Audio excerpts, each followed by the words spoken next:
What is up, guys, and welcome back to another Crypto with Leo YouTube video. Today, I'm going to talk through why I'm currently so bullish on crypto, and in doing so, bring in a topic I've been talking about for so long, that being media narrative. Now, to start off, I'm going to jump straight into it. We're going to utilize a chart which has represented this bull run so far. Absolutely spot on, to be honest with you. We can see it from the initial takeoff phase, first sell-off and bear trap. What we're going to do is completely relate that to what we've actually seen on the charts. And as you can see, this is quite literally the BTC USDT. It's on Bybit Exchange. That's just because I utilize it for trading. You can get all time frames on it. But what you can see is this first, massive takeoff, which was represented on the chart. We see the first sell-off, which occurred up here. Now, everyone remembers this. A lot of fear, FUD entered the market, fear, uncertainty, and doubt. And then we saw this initial sell-off, what we call a bear trap. Now, the reason it's called a bear trap, guys, is because I don't know if many of you remember the amount of souls mentioning that this was it. Bitcoin's going to 10K. This bull run's over. I know there was some pretty, well-known names shouting that out. Now, for me, the most dangerous thing you can do as an investor, and this is a key lesson, guys, is expect this time it to be different. Reason being is that it turns into gambling. All you can do is go off of historical data and then relay that onto what you're seeing in front of you today. And until proven otherwise, you stick to that. That's key to understand. Otherwise, you're quite literally gambling. You're predicting that something that has never happened before is going to happen this time. Now, what we saw in this first sell-up, like I said, is a lot of people saying it's going to 10K. However, we have seen it start pushing back up now. And represented on the chart, this is literally from the bear trap, slow reversal as we saw down here. And now we're seeing this huge push into media attention, or as I like to call it, media narrative. Now, what comes after this is fair to say an extremely bullish push. We see enthusiasm, public greed, delusion, new paradigm, and denial. Denial's key, guys. This is where the blow off top occurs, and everyone is going to get absolutely terrified. It is right here, and it's going to be, people are still going to be optimistic here. They're like, no, this is a super cycle. We're going on forever, but it's important. We're just going to stick around media attention today, and I'm going to explain to you why, first of all, I think Bitcoin has got a lot more legs in it, and also, why I think crypto is truly about to take off in Q4. Now, initially, start of Q4, that being obviously, October, what we saw from September, as soon as we tapped into October, is this huge bullish push taking us straight back into all-time highs. Now, what we have seen once reaching up here is this huge consolidation phase, or at least this is, for those that don't know, where price is quite simply just moving sideways. Now, I do not think this is unheard of at all. I'm not surprised by it. I do think this is quite literally just purely accumulation and also a shakeout of the weak hands. However, what this consolidation phase does offer is the media to really draw in retail liquidity. Now, what is important about retail liquidity? Well, how else do the whales take profits? It is sad like that, guys, but you got to understand, with buy orders, sell orders, etc., with any orders within the market, there has to be an opposing party. That meaning if someone's trying to sell, there has to be someone trying to pick up and buy that asset as well. Now, as we can see on here, this is purely represented on the chart, just consolidation. Right now, Bitcoin really hasn't shown the fact that it is going to be, bouncing out at any point. If I could give you my honest opinion, if we head out to the 1 hour, 4 hour, right now, I do still think we're massively bullish. Reason being is this huge bullish push. And what we're seeing here is what I like to call very correctional price action. This meaning that I'm pretty sure volume will represent it as well. As you can see here, we've got diminishing volume. That meaning the sell orders or the sell power, it is basically wearing out, as you can see here. That's what volume represents. But as you can see, as we move on, so sorry, just to clarify, I do think, potentially, we do not obviously want to see ourselves go much lower than down here. In fact, I'll draw this on and I'm sure we can come back to this in future. That is pretty much, where we do not want to see price dipping any further below. Reason being, it's not going to be the end of the world. I just do think if it does do that, we're likely to, dip a bit further down, pick up some more orders, accumulate a bit more. And it's just going to take a bit longer. But with the time scale we're in, going off of historical data, that being, we're in this stage right here, October, November, December, this is when it gets massively bullish, pushing into January. But however, let's jump back to the media narrative section. Now, a very good example of this would be right here. And these are two separate pieces or two separate articles, you could say, one from 2018, one from 2021. Now, the key thing to look at here is the dates. And these are both from Visa. This was the 2018 one, and it came out on January 17th. So you got to understand that is the very late stages of the 2017 bull run. This is literally, I'm pretty sure XRP was topping out around these points in 2017, and it was hitting those extremely high numbers of, $3.50 plus. What we saw here is Visa CEO, we won't process transactions in Bitcoin because it's not a payment system. Now, understand this would have caused FUD people to be like, oh, well, look at this. Bitcoin's not getting adopted. That's the end of it. It just puts selling pressure on. People are removing liquidity, removing volume. And this would have been translated on the chart as well. And that would have, led to a further decrease. I mean, in the 2018 alone, Bitcoin went to lows, I'm pretty sure around the lowest point it went in the bear market was around $3,000, which is unbelievable. Shout out to anyone that picked any up in that time. I'm pretty sure, I mean, this was in the initial time of 2017 when I was looking at it. I remember watching Bitcoin go all the way from, 7,000 to 20,000. And it was surreal. That's pretty much what got me into crypto. I was like, this is crazy. I got to get into this. And I mean, I did. So that's why we're here now, talking to you guys, try and relay some information. So if we go on to coin market cap, sorry, if I end this now quickly, sorry.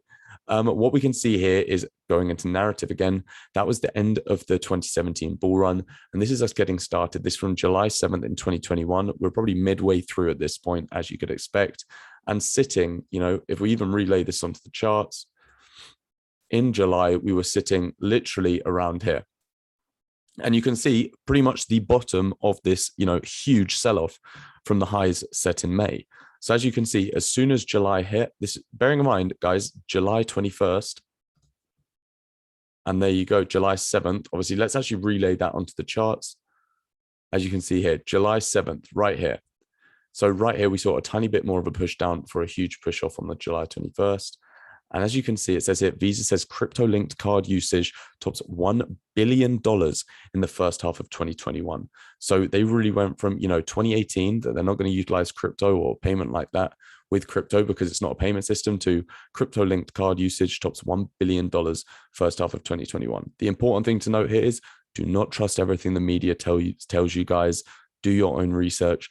There's a reason why they do it. It's because the common person, retail traders, you, me, it's not their aim to make us rich. You have to understand that.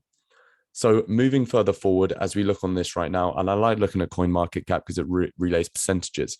And that, it takes a lot of the emotion out of it. Looking at a chart, you see bullish candles and you see bearish candles. When you see percentages, it's just plain numbers on a sheet. And as you can see, although it hasn't been or at least it's been a boring week for Bitcoin, it's been pretty stagnant. We're sitting around the past 24 hours, not much change at all. In the past 7 days, 2.71%. I mean, that's minor, especially when you're thinking about crypto in general. But then when we come down here, we're seeing other coins that have had more bullish weeks, you could say. Polkadot up nearly 20% for the week. XRP just under 10% for the week. So as you can see, the week's been relatively quiet, but nothing crazy. Now, what I'm going to get into now, guys, is actually proving to you media narrative exists. And it is happening right now as we speak. Now, the first thing we can see is Justin, Bank of America COO, says that offering loans against crypto assets could be a possibility in the future. Now, guys, the reason why I'm showing you this is because it's these same banks that say, we'll be saying massively negative things about crypto come the end of the year. And you can come back to this video, watch me say that, and then look at those articles in the new year. Trust me. So as we can see here, and what it leads down to here is actually this article here. Bank of America CEO, crypto could add value to the banks. Now, everyone hates the idea of bankers' coins. They think the idea of crypto is to, move away from the banks. Now, look, I am all for that and I get that narrative, but I have an opposing narrative for you that I want you to hear. And that is that think about crypto and think about the world. Does it always work in your favor? The answer is no. You may want to move away from the banks. You might, want a fully decentralized world. But at the end of the day, we need banks because we need that centralization to live. Now, although I'm not marking out the future, I strongly believe that in the future, we could be moving towards more decentralized world, etc. However, as of right now, first stages of adoption, banks are going to play a huge, huge role in that. So getting statements like this, that crypto could add value to the banks, which is an absolute fact, it is massively bullish. And this was what released literally November 4th, today.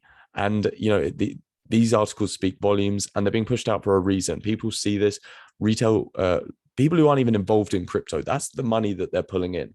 People, who your neighbor, Bob, Jack, and Jill down the street, and, they come to your door and they say, God, have you heard of Dogecoin? Have you heard of Shiba? Oh, and they run into the market, and they don't know about altcoins.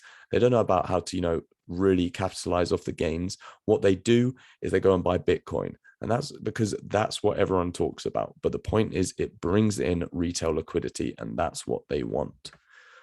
Next piece of news was absolutely huge and massively slept on, in my opinion, that being Australia's largest bank, Commonwealth Bank, to integrate Bitcoin services into their app.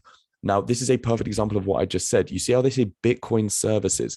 Guys, if I come down into this article a bit further down here, it actually says that they will have a choice between 10 plus crypto assets, Bitcoin being one of them. But the other assets involved, of course, include the likes of, Ethereum, Bitcoin Cash, Litecoin, Bitcoin, just the normal ones. But I think this was massively positive news. Why? Because this bank and the people that use it equates to 25% of Australia's population. 6.5 million customers will be allowed to buy, sell, and hold Bitcoin directly in the banking app. Do you know how huge that is? A bank will quite literally hold your Bitcoin for you. Furthermore, what can you do with it? I mean, that's the crazy thing. We can have all of this, but, what benefit does it bring to them? It will enable consumers to pay for everyday consumer items with Bitcoin, and is being considered as an additional feature that could be added by the CBA down the track. So already they're looking to how they can actually move it into being utilized in the real world. That means, you go to the shop, you get your groceries, and you can pay in crypto. That speaks for itself. I don't need to go much more into that. That's massively bullish news. Now, news which I'm sure you've all heard about all stems from this very key tweet from A. Pompliano. Apologies if I got his name wrong. If you don't follow him, you should follow him. A lot of good content. I don't know how many of you actually just saw that funny video between him and BitBoy Crypto. I found that absolutely hilarious. Both guys basically having to go at each other because they give unrealistic price predictions. It is what it is. We move on. And he goes, it is time. Who's going to be the first American politician to accept their salary in Bitcoin? Now, I don't know if he expected these results, but it's absolutely awesome what happened next. We saw, the first one that came out was actually the Miami mayor, and initially said he's going to take one paycheck in Bitcoin. This has now grown to accept entire salary in Bitcoin, which, guys, that speaks volumes in itself. This guy, and I find it convenient as well. Look, yeah, whether this starts in the next 2 months, he's going to be getting paid in Bitcoin at its all-time highs, whatever. But going into the bear market, that could do him some favors and pay dividends in the future, you could say. I think it said his salary equates to something like $89,000, or was it $98,000? Here we go. As mayor, he'll be receiving $97,000 salary. And that was in 2018. So I'm guessing it's grown since then, it's fair to say. Now, what came in reaction to the Miami mayor was actually the New York mayor. And he said, Eric Adams vows to take first 3 paychecks in Bitcoin. Now, the reason he did this was because he wanted to one-up the Miami mayor. I don't know if they have some sort of rivalry, New York and Miami. They want to be the crypto hubs or centers for innovation in the world. Well, at least that's what Eric Adams has been preaching a lot in his speeches. So, credit where it's due. He one-upped him. However, now Miami mayor has now come back and one-upped him again, so he's going to take his full salary. So that's hilarious. Anyway, Tampa mayor then got involved in the party as well and said she'll accept pay in Bitcoin as well. He will. Sorry, Miami mayor Francis Suarez announced that he is going to take his next paycheck entirely in Bitcoin. So, yeah. It's absolutely awesome, guys, to see these guys getting involved with it. It's strange timing, but as you can imagine, people who haven't even heard of crypto, haven't even looked into it, they're going to be seeing these politicians of their states, and they're going to be like, well, if they're looking into crypto, I should start looking into crypto. Why are these guys going to be getting paid in it if it's not legit? And you have to understand this is one big media move. That's all it is, guys. And I'm trying to portray this to you guys. Let's relate back to this chart. It's media attention, and what comes after enthusiasm. The public, that's the key word, guys. This is purely driven by public retail money. And what happens up here, these institutional investors, this smart money that got in around here and here, they take their profits with what? retail liquidity. You got to understand, you got to be aware of this stuff, guys. Now, one of the last things I did want to go through was this really strange, I mean, it's a funny looking video. It was from the US Treasury debt, and they are enthusiastic about using blockchain technology and cryptocurrency to bring the cost down of cross-border payments, or to do with cross-border payment remittances. Now, guys, what asset do we know that is good for cross-border payments and is currently actually being utilized to help by banks with remittancy payments? XRP. I mean, we won't name any names today, but I'm just saying it's quite funny. Now I'm going to skip a bit through because it's not that he waffles a bit. He's just a bit of a boring guy to listen to. No offense, but yeah. I know many of you entered the world of blockchain technology to solve problems like this. I'm sorry. Can we just? That was perfect. I skipped to the exact right part there. You see cryptocurrency and related fintech innovation as a way to make the global economy easier to navigate for everyone. Mm-hmm. So basically saying that we see blockchain technology, etc., as a way for the world to move more efficiently. And that's the key word is efficiency, guys. And I agree with him fully there. We do. That's exactly, we all feel that. I want to let you know, we share that aspiration.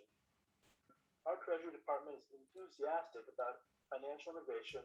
Guy talks like a robot, but he basically said that he shares the same views as us.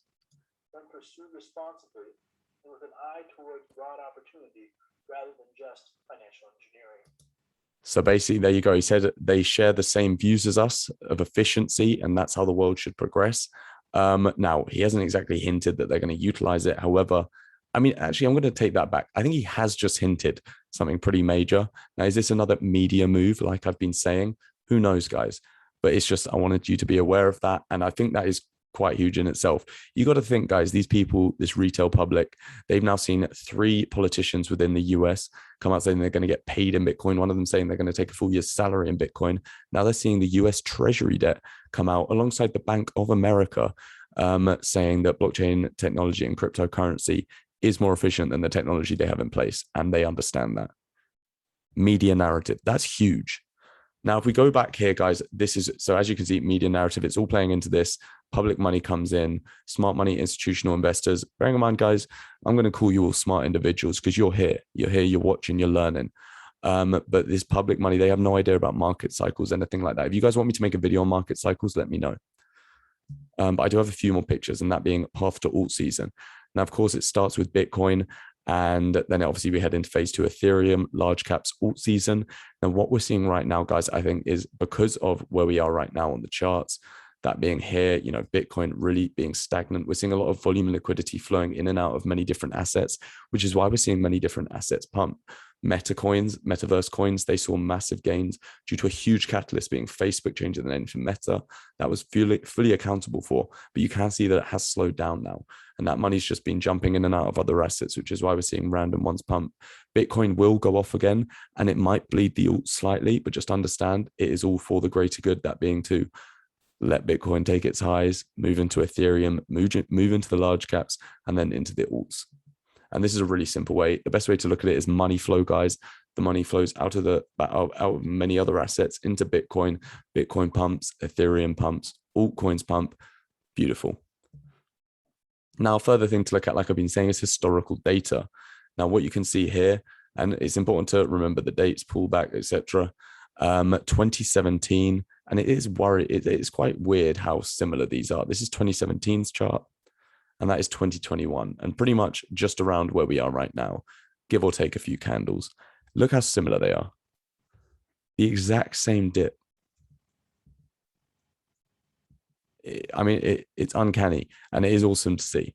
So my opinion, guys, as I've said, could we see Bitcoin come down and tap to pretty much the 60K region? But that's a strong psychological level, and I feel like there'll be a lot of orders there. So it wouldn't surprise me at all if we see it tap. And we saw the last time it went down there and tapped into that region. But anyway, guys, this has been an absolute privilege bringing this video to you guys. Media narrative, be aware. I'm always going to push that and portray that onto you guys. I think we're gearing up for something big. So stay prepared. Thank you for watching all the way through. Like, comment, subscribe as usual, guys. Enjoy my other videos as well if you haven't. So peace out.